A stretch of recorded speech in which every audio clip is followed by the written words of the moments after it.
derechos, de las personas. ¿Han visto las noticias el fin de semana? Entre ayer, hoy, el caso de Odalis se está tomando una dirección. ¿El resultado cuál va a ser? Final, creo que la muerte de esta muchacha. Y si veíamos, por ejemplo, el reporte de ayer, ha sido como hablamos en algún momento de la lucha especial contra el narcotráfico. No hay la violencia, pero contra el narcotráfico. Y en entre sábado y domingo, las detenciones por una u otra manera u otro caso han sido terribles, como unas 6, 7 personas que traficando, llevando, así que eso nos da un poco, ¿no?, de cómo está toda esa. Y ayer salió un reportaje también sobre la trata y tráfico de personas en Bolivia, que la trata y tráfico se está considerando como uno de los negocios más rentables a nivel mundial.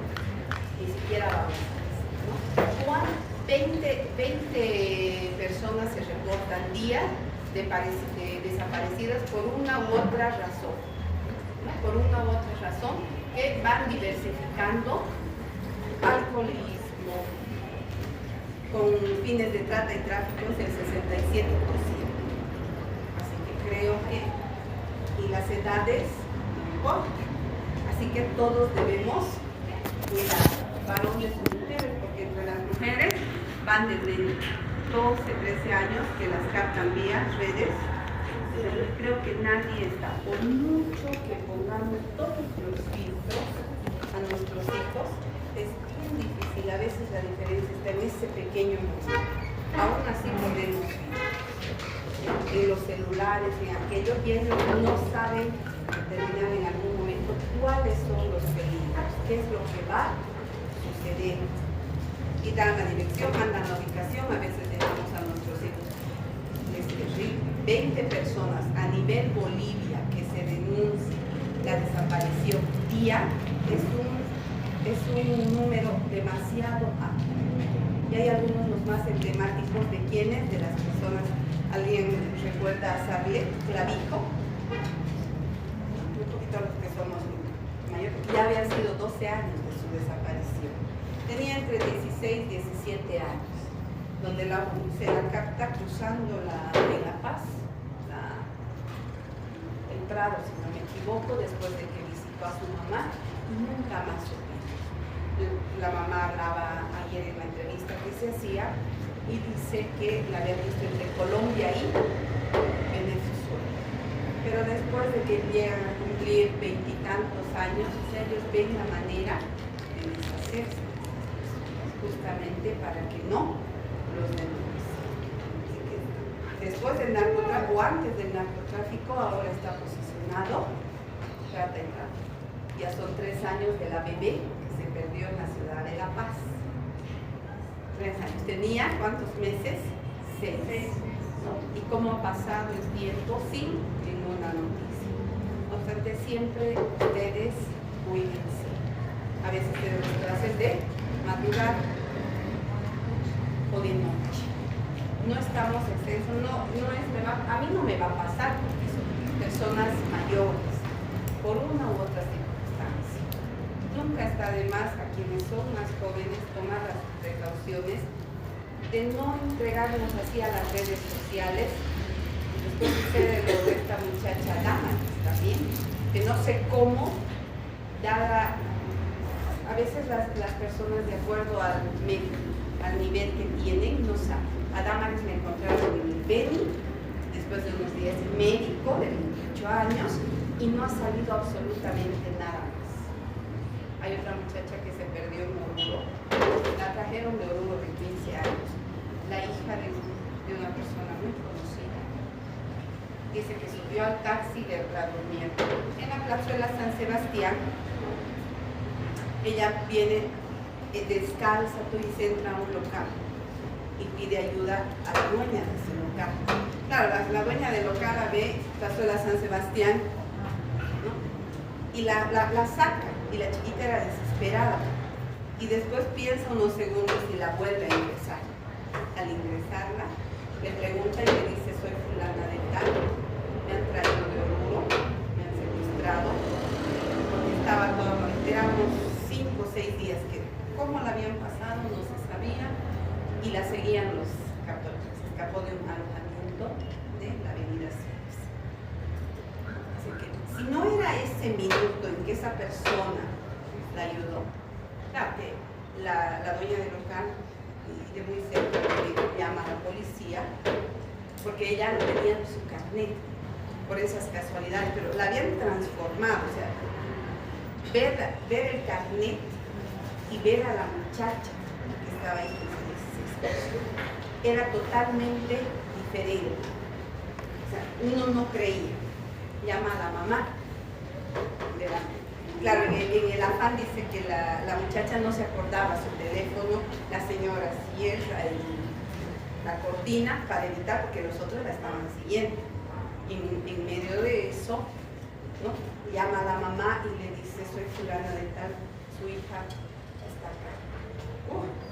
La mamá, yo creo que sí pudo trasladarse desde allá, porque toda la policía, eso no salió nunca en las noticias. Dadas las condiciones, sí en Oruro la buscaban, como hacemos todo el tiempo, compartimos las imágenes, pero ya no sé. La violaron, hicieron y la trajeron acá para ya que sirva, ¿no?, de trabajadora sexual. Así que no está de más, a veces somos mayores y caemos en esto de las redes sociales cuando alguien que supuestamente conocemos y damos dirección, ubicación, sin darnos cuenta de lo que nos puede suceder. Esta muchacha subió a un taxi y dice que algún gasto le hicieron. Así que tratemos siempre de ponernos a buen resguardo. Doctor.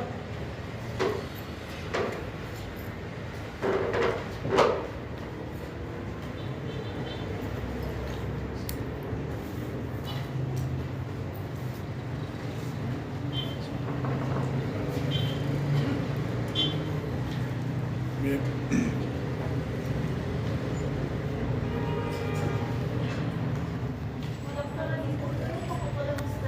Sí, cierren las ventanas, especialmente las de este lado.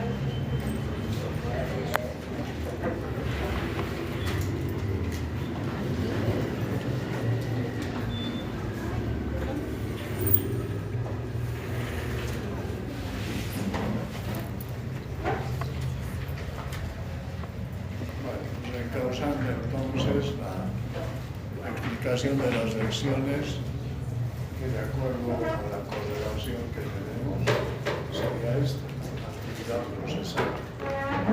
Hay un marco medio que pensamos que esto ya lo habíamos explicado. Pero en la anterior clase nos ocupamos de intercambiar ideas. No habíamos avanzado el tema que debíamos haber hecho. Actividad procesal. Partimos de una interrogante, desde luego la respuesta corresponde. ¿Quiénes son los que directamente generan actos procesales en una contienda? La explicación o la respuesta es sencilla. Los que van a realizar actos procesales en una contienda son las partes. En este caso, acusador público, acusador privado, la autoridad judicial, el fiscal, cuando estuviera ejercitando esa su facultad de ser el titular en todos aquellos delitos de orden público del imputado.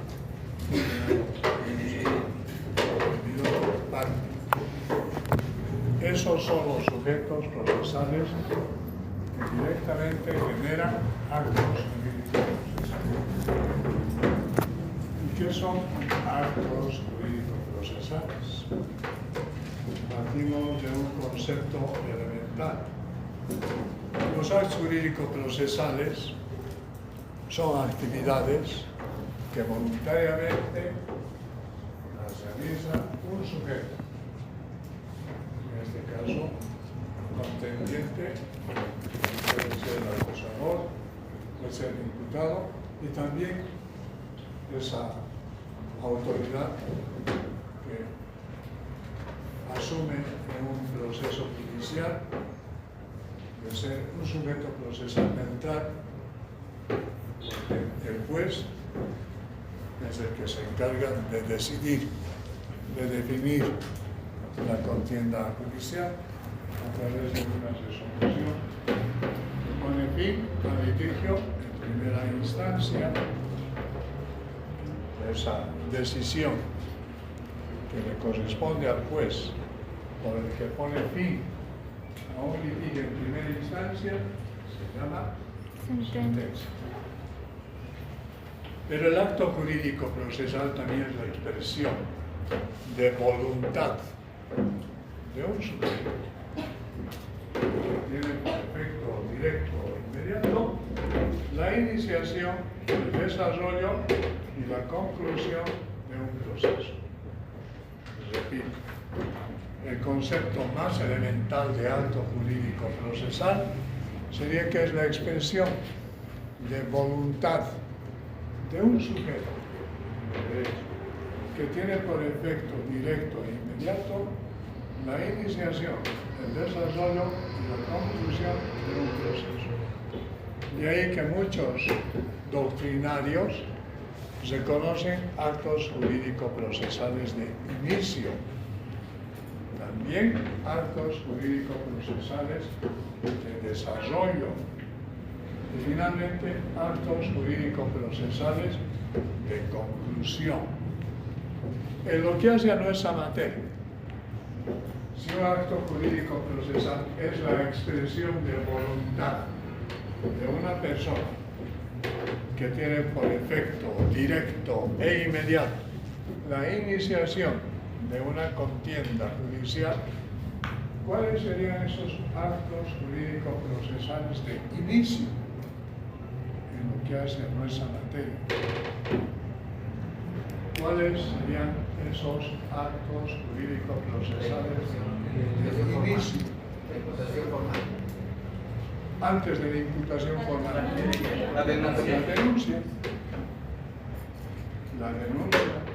Y también la querella en aquellos delitos de acción privada. Sin que esto implique necesariamente que la querella no tenga que ser interpuesta en delitos de acción pública. Más de una vez hemos repetido que el que patrimonializa el ejercicio de la acción procesal penal en delitos de orden público es el fiscal, pero eso no determina que la víctima no quiera coadyuvar la labor del fiscal. Puede coadyuvar en delitos de orden público la víctima cuando se constituye como querellante, y por esa sola razón, por ese solo motivo de estar interponiendo una querella, la víctima asume la calidad de parte. Pero en delitos de acción privada, más de una vez dijimos que no tiene participación alguna el fiscal. ¿Por qué? Porque la naturaleza de los delitos que van a ser investigados y que van a ser sometidos al juzgamiento no le permite al fiscal participar en este tipo de procesos. El fiscal, y no me canso de repetir, patrimonializa, ejercita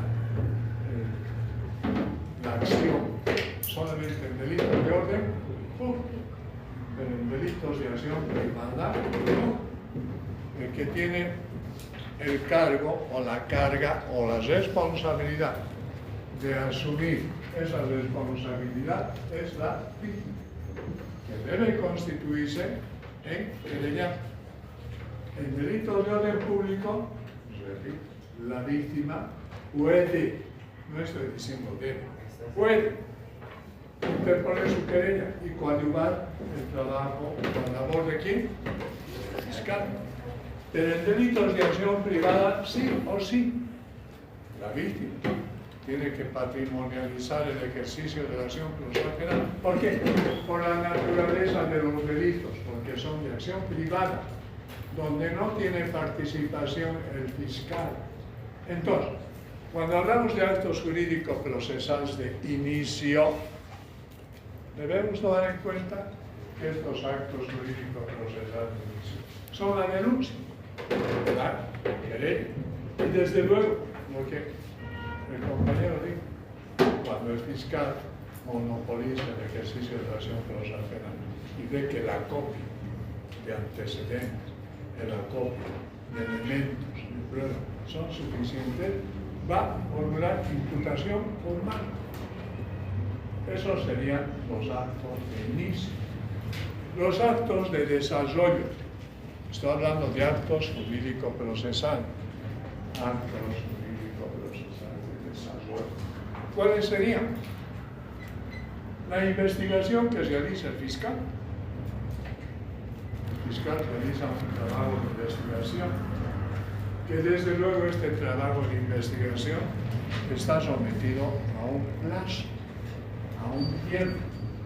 ¿Cuál es el tiempo que tiene el fiscal?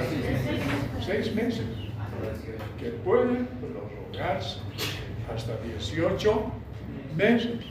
Todo esto de conformidad o bajo las exigencias de la naturaleza de los delitos perpetrados. Si son delitos de narcotráfico, terrorismo, que desde luego por la naturaleza de estos ilícitos el fiscal va a tener necesidad de más tiempo al investigar y ya no van a ser los 6 meses. Con seguridad ese plazo de los 6 meses se va a prorrogar a 18 meses. Estos serían los actos jurídicos procesales de inicio, de desarrollo, que tienen que concluir. Estos actos jurídicos procesales de desarrollo deben concluir con la precisión de otros actos que en una oportunidad les dije constituyen la llave que abre la puerta del juicio. Entonces, si estamos hablando de actos jurídicos procesales de desarrollo, en esa etapa de la investigación, el fiscal va a concluir su trabajo. ¿De qué formas va a concluir el fiscal su trabajo? Emitiendo una resolución, primero, de sobreseimiento. Cuando vea que todos aquellos elementos que han sido recolectados no son suficientes como para poder llevar a la persona investigada a juicio. De ahí es que va a emitir una resolución de sobreseimiento. Pero si por el contrario el fiscal establece que esos elementos de prueba que han sido acopiados son suficientes y demuestran la posible participación del sujeto investigado como autor del delito, va a emitir una resolución ¿de qué? De acusación. La acusación, repito, varias veces y de manera alegórica les he dicho de que es una llave que abre las puertas del juicio. Y finalmente hablamos de actos jurídicos procesales de conclusión. ¿Cuáles serían estos actos jurídicos en el proceso penal? Todos aquellos primero que son inherentes al juicio propiamente dicho, es decir, generación de pruebas. Las pruebas tienen que ser generadas por los contendientes, bajo una premisa, no la deben olvidar. La carga de la prueba en materia penal es distinta a la carga de la prueba en materia civil.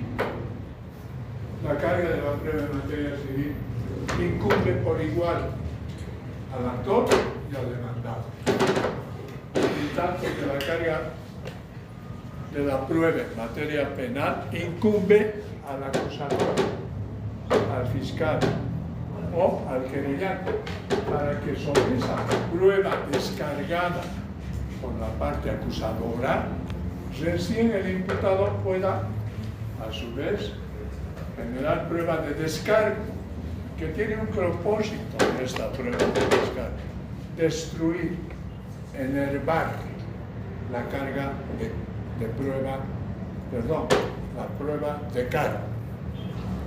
Entonces, esas son las diferencias quizás sutiles entre la carga de la prueba en materia civil y la carga de la prueba en materia penal. Todo esto que estoy refiriendo ya comprende actos jurídico-procesales de conclusión, que deben hacerse ¿dónde? En audiencia. Y ahí que el Código de Procedimiento Penal dispone 4 principios. 4 principios. Que son la identidad de los procesos penales. ¿Cuáles son esos 4 principios que constituyen la identidad del proceso penal? Oralidad, inmediación, continuidad y contradicción. Repito, ¿cuáles son esos 4 principios que reportan la identidad de un proceso penal? La oralidad, la inmediación, la continuidad y la contradicción. Estos 4 principios se hacen evidentes. ¿Dónde? En las audiencias. Se hacen evidentes en las audiencias. Y finalmente, contradicción. Repito, principio de oralidad, de inmediación, continuidad y contradicción, que lo vamos a explicar a grandes rasgos enseguida. Estos decía que constituyen los actos jurídico-procesales de conclusión, que finalmente van a tener un corolario. ¿Cuál va a ser ese corolario? El pronunciamiento de la sentencia. O sea que la sentencia es un acto jurídico-procesal último. Repito, la sentencia es un acto jurídico-procesal último que se inserta en esos actos jurídico-procesales de conclusión. Bien, trataremos de explicar estos 4 principios que son pertinentes y que dije constituyen la identidad de un proceso penal. Oralidad. Por regla, los actos jurídicos procesales en materia penal son orales. Cuando digo por regla, estoy queriendo también admitir implícitamente que van a haber excepciones. Y estas excepciones, ¿cómo las tenemos que asumir?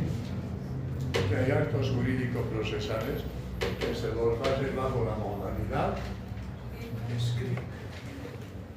Pero por regla, los actos jurídico-procesales, bajo este principio de la oralidad, son verbales.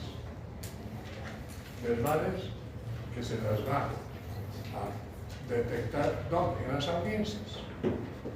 Por excepción, hay actos jurídicos que evidentemente se van a hacer de manera escrita. Ejemplo de este contraste. ¿Cuál sería ese acto jurídico procesal excepcional que asumiría la modalidad escrita? Una denuncia o una querella. La querella tiene los mismos predicamentos de exigencia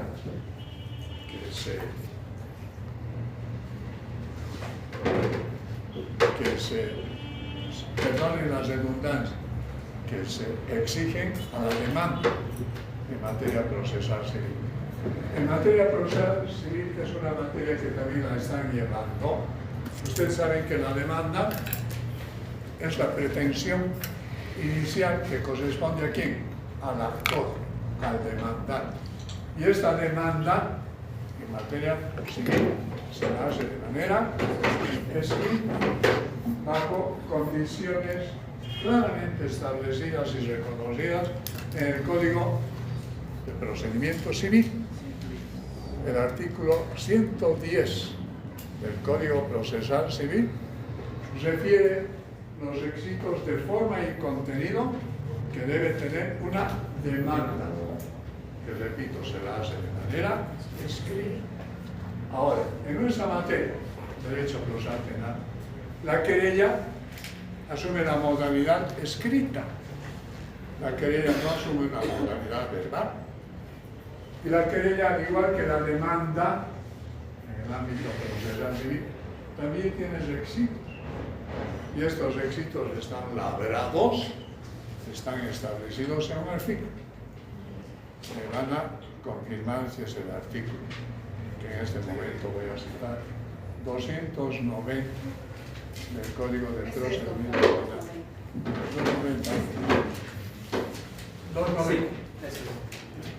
Ahí está. Estamos hablando de un principio, repito, que constituye la identidad de los procesos penales. ¿Cuál es ese principio? La oralidad. Con esta explicación creo que sea completa. Vayamos a la explicación de un segundo principio. Inmediación. Desde que nosotros hemos asumido un sistema procesal que tiene la denominación de sistema procesal acusatorio, ha sobrevenido este principio de la inmediación, que se lo explica como una relación directa. ¿Relación directa de quién? Del juez con todos los sujetos procesales. Es decir, con las partes, con los testigos, con los peritos, con los traductores, con los intérpretes. Repito, desde que hemos asumido ese sistema procesal acusatorio, es que este principio de la inmediación tiene una importancia trascendental, que es la relación directa. ¿De quién? Del juez, del tribunal. ¿Con quién? Con los sujetos, partes, testigos, peritos, traductores, intérpretes. No haya mediación, porque la palabra contraria a la inmediación sería la mediación. La mediación era un reporte identitario del sistema procesal inquisitivo, que ANOR hace muchos años ya no lo proclamamos. Ahora, repito, estamos sometidos al sistema procesal acusatorio. Pero esto de la mediación era un reporte del sistema procesal inquisitivo, por la que el juez delegaba sus funciones y delegaba en sus más inmediatos colaboradores. Yo recuerdo, en esas épocas era juez, y yo me había formado bajo la escuela del sistema procesal inquisitivo, porque ni siquiera había todavía conocimiento del sistema procesal acusatorio. Repito, yo estaba formado en la escuela del sistema procesal inquisitivo, por la que era corriente y común que los jueces de esa época delegábamos nuestras funciones. El actuario, bueno, su secretario, le decíamos al actuario o al secretario de esas épocas que tome las declaraciones de los testigos. ¿Comprende? Cuando ese trabajo era una obligación del juez. Pero como estamos en un sistema procesal inquisitivo, en el que se presumía de entrada la culpabilidad, de entrada se presumía la culpabilidad de quien había estado siendo sometido a un proceso penal. Ahora, con el sistema procesal acusatorio, ¿qué es lo que se presume? La inocencia. Ha cambiado totalmente eso. Entonces, con estos ejemplos que estoy poniendo en conocimiento de ustedes, considero que está totalmente explicado este segundo principio, que es el de la inmediación. Inmediación, ya no mediación, inmediación. Vayamos al tercer principio, que es el de la continuidad. Una vez que el proceso penal se pone en marcha, la regla establece de que debe desarrollarse sin interrupción, sin que el proceso penal se paralice. Y generalmente la paralización de un proceso penal no es que sea por causas totalmente ajenas a la voluntad de las personas, de los sujetos. Casi siempre es como armas libradas de manera temeraria a las partes. Las partes, en especial los imputados a través de sus abogados, interponen incidentes de toda naturaleza con el único propósito de que el proceso penal no se desarrolle de manera normal, se interrumpe cuantas veces sea necesario, desde luego, a la percepción particular del imputado, bajo la gestión, desde luego, del abogado. Pero ahora, nuestro Código de Procedimiento Penal responde a una multiplicidad de garantías constitucionales, que no solamente estas garantías constitucionales están previstas en favor del imputado, sino también en favor de la víctima, por la que el juez es responsable de que una contienda penal tenga que desplazarse, tenga que desarrollarse ininterrumpidamente, sin interrupción, salvo que mediaran razones de fuerza mayor. Hay un adagio que lo han debido ustedes conocer a través del estudio de materias presentes. Al impedido por justa causa no le corre plazo ni le depara perjuicio. ¿Recuerdan ese adagio? Al impedido por justa causa no le corre plazo ni le depara perjuicio. Pero esas razones de fuerza mayor realmente tienen que ser acreditadas y demostradas. Enfermedad por la que el imputado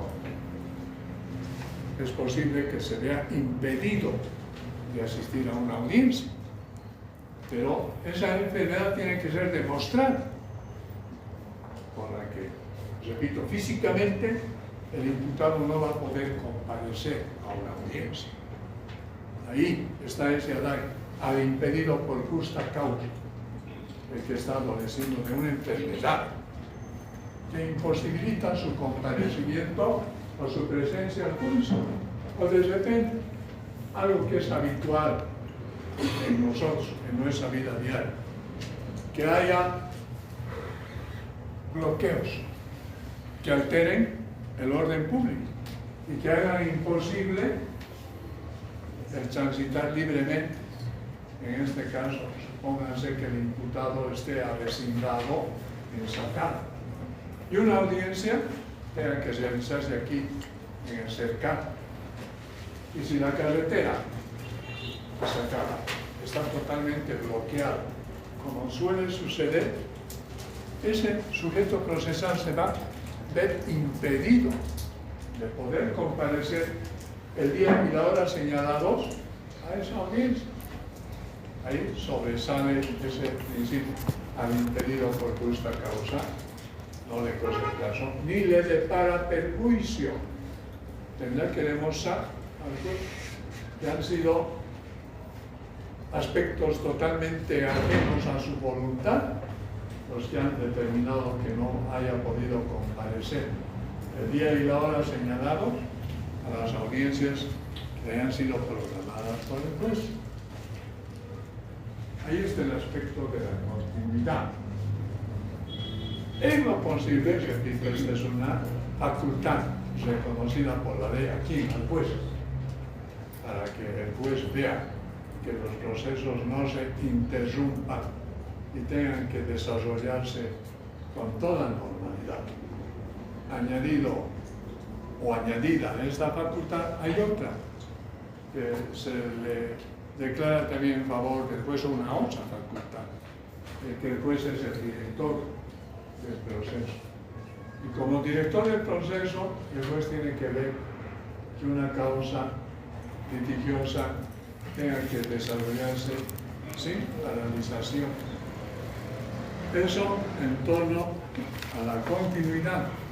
Y vayamos a una explicación igualmente sencilla del último principio. ¿Cuál es el de la contradicción?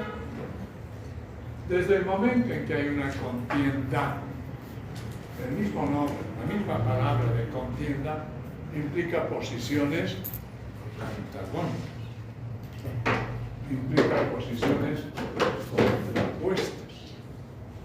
Los intereses que son defendidos, por ejemplo, en delitos de orden público por el fiscal, son intereses colectivos, que van a ser totalmente distintos a los intereses que tengan que ser asumidos y defendidos ¿por quién? Por el imputado. El imputado, bajo la égida de ese principio de la inocencia, siempre va a proclamar su inocencia, al extremo de que está totalmente amparado por la ley. Al imputado no se le obliga a declarar si no quiere. La declaración del imputado, ya sea en la etapa de la investigación como en la etapa del juicio, es una decisión particular, personal, voluntaria. Por eso es que se le pregunta al imputado, desde el primer momento de la investigación, ¿está dispuesto a declarar? Y el imputado puede decir no. Eso no implica una presunción de culpabilidad. Repito, el que el imputado se niegue a prestar declaración no establece un antecedente de culpabilidad respecto al delito que se está investigando. No. Habrá otros mecanismos que están establecidos por la ley para que se averigüe la naturaleza del ilícito que se está investigando. Esos son los 4 principios que, repito, son la identidad de un proceso penal. Que estos principios se hacen evidentes. No, es una audiencia. Audiencia que asume la modalidad verbal, que no desahucia la posibilidad de que otros actos jurídicos procesales se los tengan que hacer de manera escrita. Pero eso es en la vía de excepción.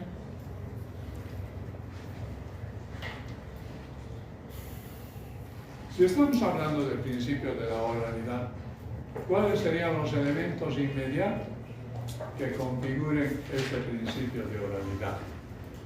El idioma. El idioma que va a prevalecer en las audiencias que sean señaladas por el juez.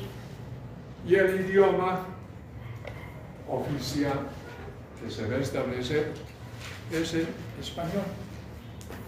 Por ser, otra vez vamos a este flujo y reflujo de regla y excepción. Digo que el idioma que va a prevalecer en las audiencias y que van a confirmar el principio de la oralidad va a ser el español. Eso, repito, como un afluente de metro, como sé. Pero también tenemos que reconocer que en materia jurídica no hay reglas absolutas. Frente a unas reglas siempre van a haber excepciones. Es posible que el investigado, que el imputado, no comprenda el idioma español, que es el oficial. Eso no va a determinar que ya se presuma su culpabilidad.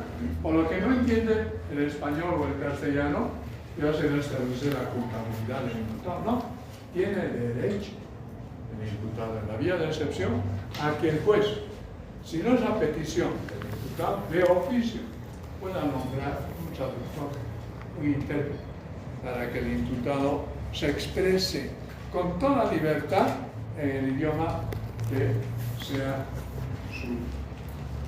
su expresión natural, que he hecho aymara, guaraní, qué sé, en algún dialecto. Eso, repito, va a forzar. No es que va a forzar, sino que va a provocar de la autoridad judicial que inmediatamente se tenga que nombrar a un intérprete o a un traductor para que, recibiéndose la declaración, por ejemplo, del imputado en su idioma nativo, tenga que haber un intérprete que pueda traducir lo que está expresando el imputado. Y no solamente respecto a este sujeto que es el imputado, que es parte, sino respecto a los otros sujetos, testigos. De repente hay testigos que no se expresan en el idioma oficial, que es el español.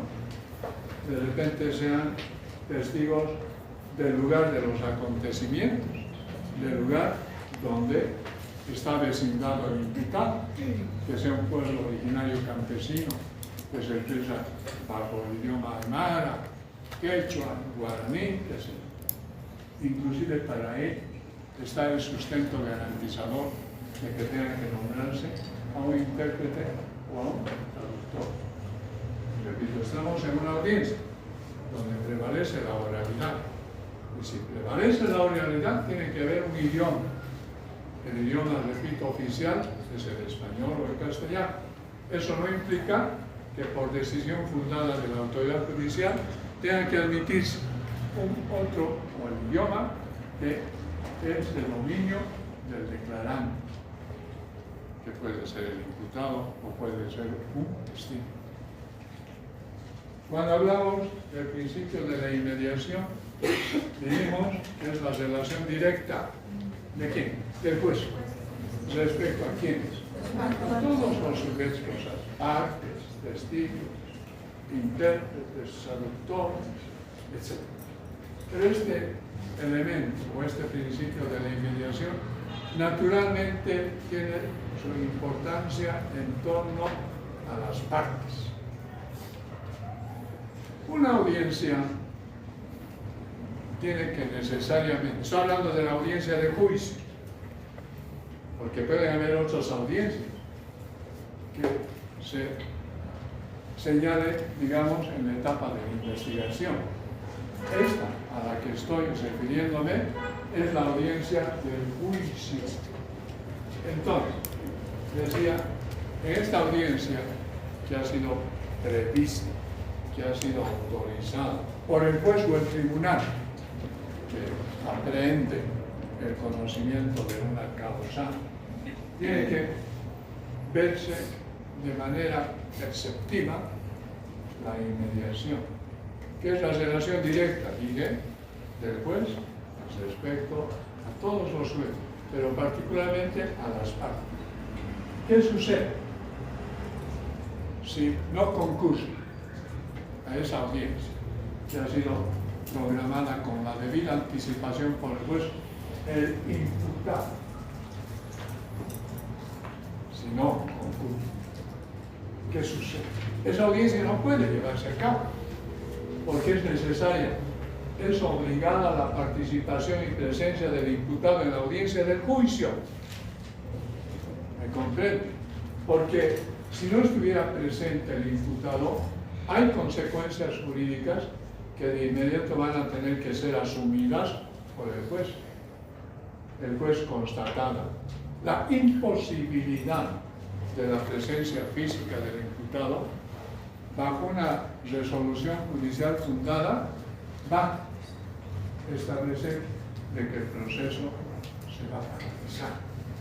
No puede continuar el proceso si no está presente el imputado en esa audiencia de juicio.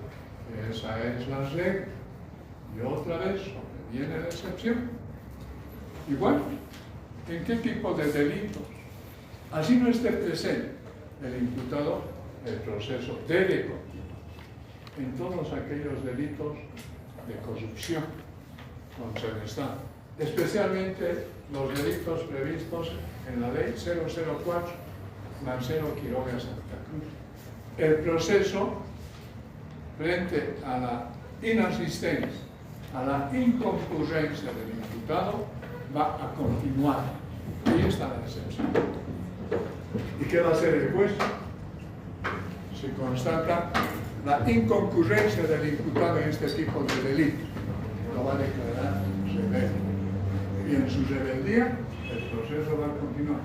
Es en el único caso, es la excepción a la regla. Porque en los otros casos, repito, el proceso se paraliza, no puede continuar.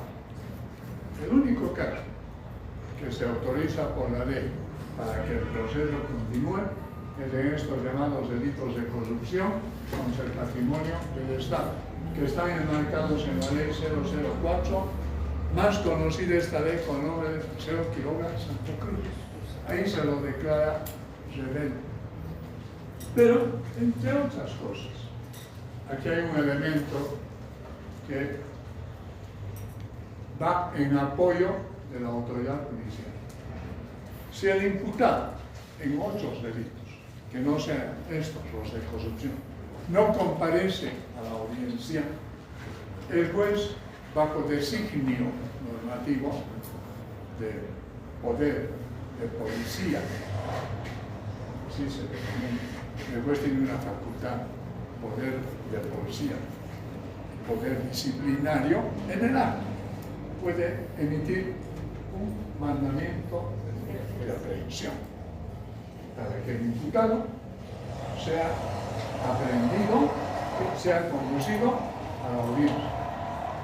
Bajo ese elemento de facultad de poder disciplinario de policía que la ley les reconoce a la autoridad judicial. ¿Esto qué implica? Implica que una vez instalada la audiencia no se va a suspender. ¿Me comprende? Porque el juez en el acto va a librar un mandamiento de aprehensión para que el imputado sea conducido a la fuerza al juzgado judicial a los efectos establecidos por la ley. En todo caso, si de comienzo, bajo la información que va a generar el secretario, que es el más íntimo e inmediato colaborador del juez, que le va a decir, señor juez, no están presentes las partes. Puede ser, ¿me entiende?, que el secretario del juzgado donde se está previniendo el juicio determine la inconcurrencia del fiscal o del imputado. ¿Quién va a participar de esto al juez? Su inmediato colaborador. ¿Quién es el inmediato colaborador del juez? El secretario. No por eso el juez va a decir, bueno, constitúyase en la sala, señor secretario, y diga a los presentes que la audiencia no se va a llevar a cabo, porque no están presentes ni el fiscal ni está presente el imputado. No, porque por una decisión de la ley, el juez tiene que declarar instalada la audiencia.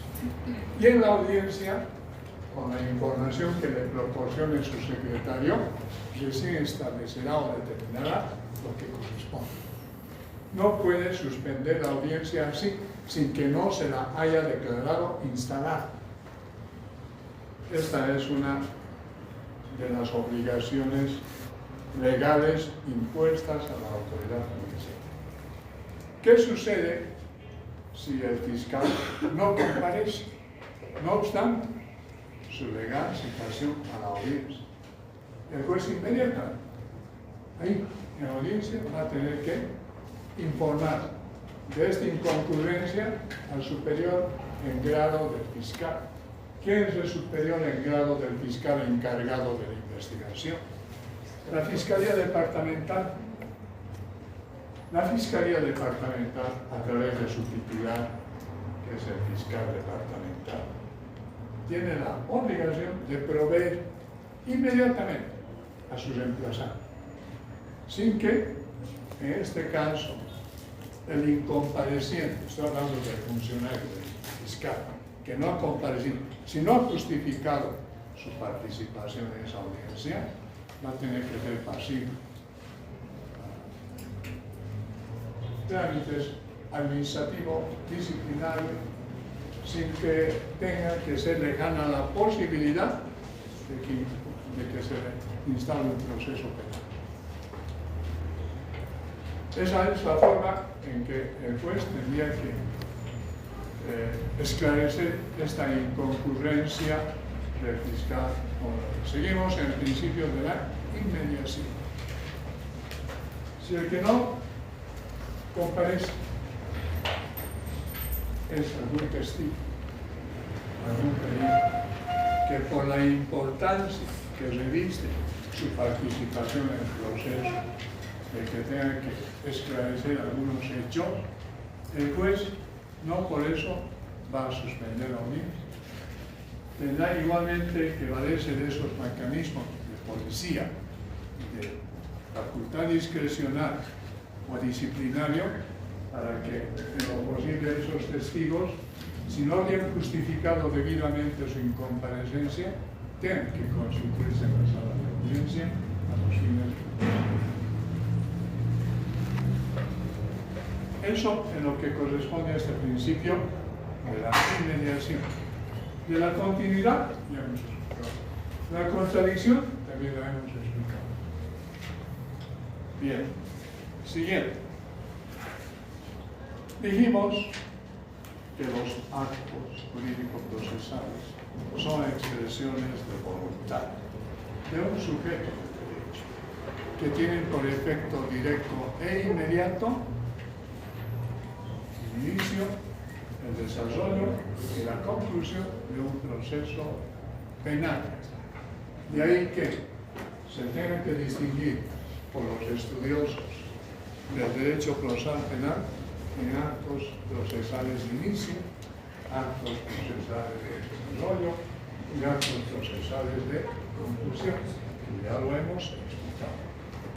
Pero, independientemente de esto, hay otros aspectos que tienen que ser considerados y conocidos por todos, usted y por nosotros.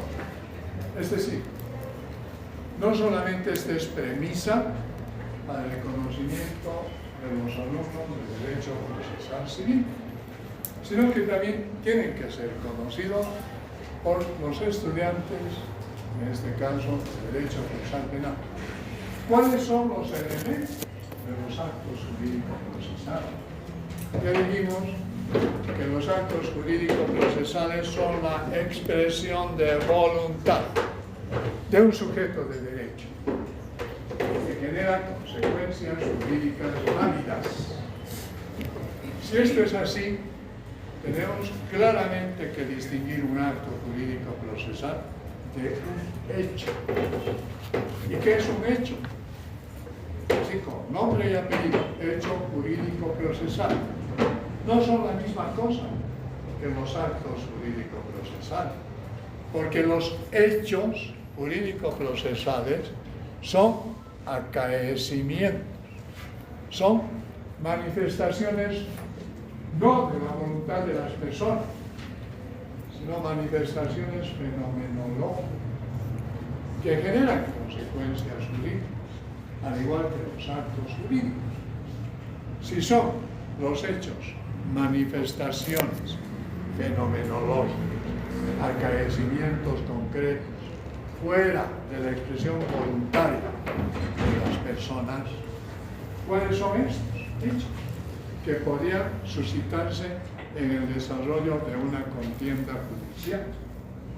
La muerte que podría sobrevenir respecto al imputado, o respecto al querellante, o en torno a la misma autoridad judicial. Ese es un hecho que genera consecuencias jurídicas. Si la muerte le sobreviniera al imputado en pleno desarrollo del proceso, es obvio que la consecuencia inmediata va a ser la suspensión del proceso. Porque ¿cómo se podría continuar con un proceso si quien está siendo investigado de un delito ha muerto? Entonces, sin presunto. ¿Y cuáles serían las consecuencias? ¿Será que los herederos del fallecido imputado tengan que asumir la defensa de ese proceso? No. La responsabilidad penal es personal. La responsabilidad penal es particular. ¿Qué es lo que se transmite a los herederos? La responsabilidad civil. ¿Recuerdan esa lección? Que está comprometida con el artículo 14 del Código de Procedimiento Penal, que tiene esta lectura. De la comisión de un delito derivan dos tipos de acciones. ¿Cuáles son esas dos acciones que se generan de la comisión de un delito? La acción procesal penal y la acción procesal civil, que no son